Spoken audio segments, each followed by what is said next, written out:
tough challenge.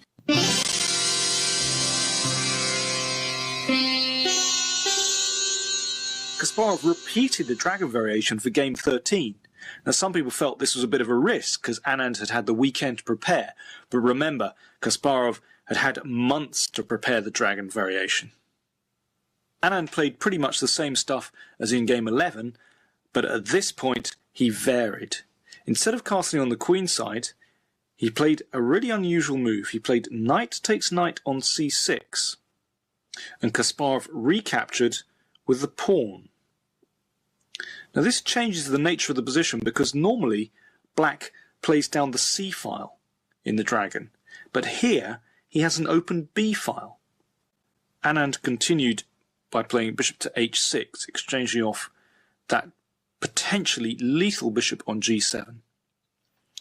Kasparov begun his queenside counterplay with pawn to c5, so the threat is to push on. So Anand played bishop to c4. Now it was strange that at this point Anand was consuming a lot of time. This was rather strange as Kasparov has been playing very normal moves, and one would have thought that this had all been part of Anand's preparation. It looked very much as though the Indian was losing his self-confidence. Kasparov played the queen to b6, attacking the pawn on b2. Then came bishop takes bishop and king takes bishop. And here Anand played the pawn to b3, which is okay, but I think it's much stronger if white castles on the queen side.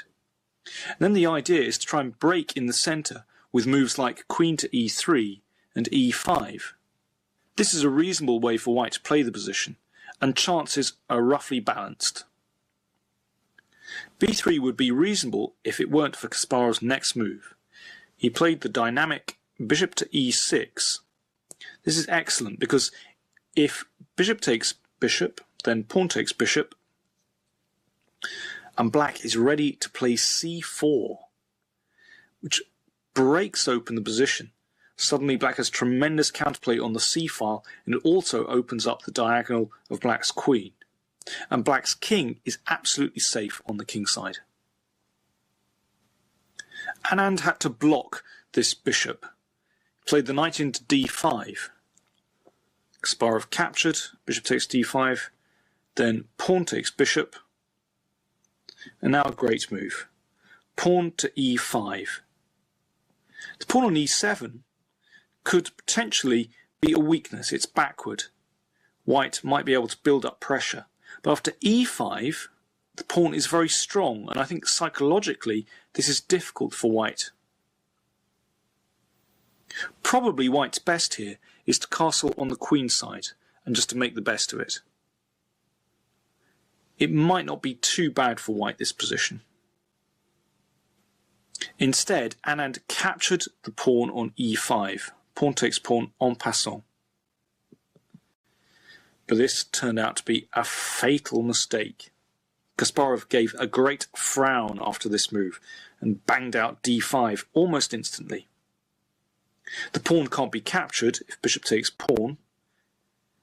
Then comes rook f d8, attacking the bishop, and after c4, then pawn takes pawn on e6, and white loses the piece. Therefore, the bishop must retreat to e2. Now, Anand had obviously calculated such moves as queen takes pawn, and then white castles, and this is okay for white. But instead, there came pawn to c4, a great move, opening up the diagonal of the queen on b6 down to g1. Now that means that white cannot castle. The king is stuck in the centre. Castling queenside looks unappetizing because black simply takes the pawn on b3. Pawn takes pawn and then queen takes b3. Anand had obviously completely overlooked this simple pawn sacrifice. If he captures on f7, then this only helps black, because after rook takes pawn, black is ready to double rooks on the e-file. He tried to block the queen out by playing the pawn up to c3 with the idea queen to d4. But Kasparov just built up his attack. He played rook c to e8, a great move. For if white plays the queen to d4, blocking out black's queen, then queen takes pawn on e6, threatening queen takes bishop mate, which forces white back onto the defensive with queen to d2. And remember, white still can't castle here because of the queen and the rook bearing down on the bishop on e2. With his king caught in the middle, white's position is already hopeless. Anand grabbed a pawn on c4, but this already looked like desperation. Then came rook takes pawn on e6, and now capturing another pawn on d5 doesn't really help matters. Simply rook e5, and black is still ready to double rooks. Anand brought his king out of the pin with king f1, but this is really ugly. It means that he's never going to be able to connect his rooks. Then came rook fe8, threatening the bishop, bishop d3. Now Kasparov thought for about 12 minutes in this position.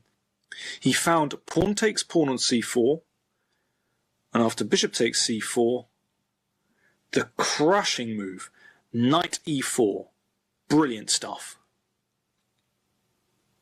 The queen on d2 is threatened, as well as knight g3 checkmate.